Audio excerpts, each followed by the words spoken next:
তো hey guys, welcome back to my YouTube channel.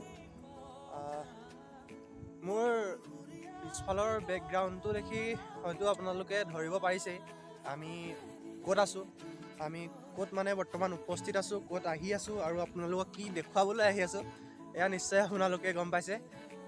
আমি আচলতে আজি ফ্ৰী আছিলোঁ আৰু আমি অকণমান ফুৰিবলৈ আহিলোঁ। সেইটো মোৰ ফাৰ্ষ্ট ব্লগ হয়। এইটো এয়া আমি ফুৰিব আহিছিলোঁ মাজুলীৰ ছাইডে। মাজুলীৰে এখন মানে সৰু সুৰা এখন নদী এখন আপোনালোকক দেখাইছোঁ। এয়া মোৰ লগত আৰু বন্ধুবৰ্গ দুই এজন আহিছে। দুজন সেই তাত ইনষ্টাগ্ৰাম ৰিলছত ব্যস্ত হৈ আছে। তো আপোনালোকক দেখুৱাইছোঁ। এয়া আমাৰ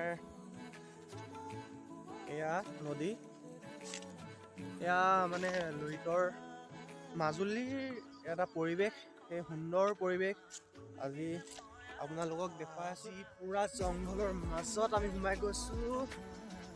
এতিয়া পূৰা জংঘল কাষতে, এইফালে অলপ কাষতে আমাৰ খানা খাই আছে, পূৰা ফূৰ্তি কৰি আছে।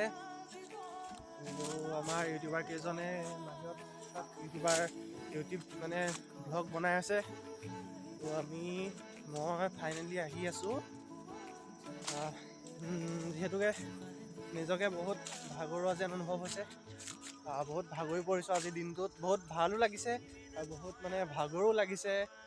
বালিত খোজকাঢ়ি আচলতে আমি এয়া মাজুলী আহিছিলোঁ। মাজুলীৰ বগৰী গছ, এইবিলাক বগৰী গছ অকল মানে বগৰী আৰু বগৰী। ইয়াত আপোনালোকে দেখিবলৈ পাইছে এইখিনি মানে মাজুলীৰ কাষৰ এখন মানে চাপৰিত আছোঁ আমি। মাজে আহি আছোঁ, পূৰা বগৰী। আমি আচলতে অলপ আগত পূৰা বগৰী খাই দিলোঁ। পূৰা মানে এইবিলাক বগৰী আপোনালোকক দেখুৱাই আছোঁ, পূৰা বগৰী। তো এই গাইজ, আজি আমি আপোনালোকে গম পাইছে যে আমি মাজুলী আহিছিলোঁ। তো আজি আমি মাজুলীৰ পৰা যাবলৈ ওলাইছোঁ, বাইক লৈ আহিছিলোঁ।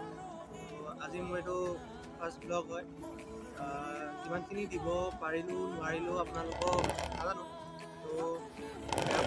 তো ইয়াৰ পিছৰ পৰৱৰ্তী ব্লগ আহিব, তাত আপোনালোকক মই ভালকৈ দিবলৈ চেষ্টা কৰিম। তো আপোনালোকে মোৰ ফাৰ্ষ্ট ব্লগটো কেনেকুৱা পালে কমেণ্ট কৰি জনাবলৈ নাপাহৰিব। ধন্যবাদ।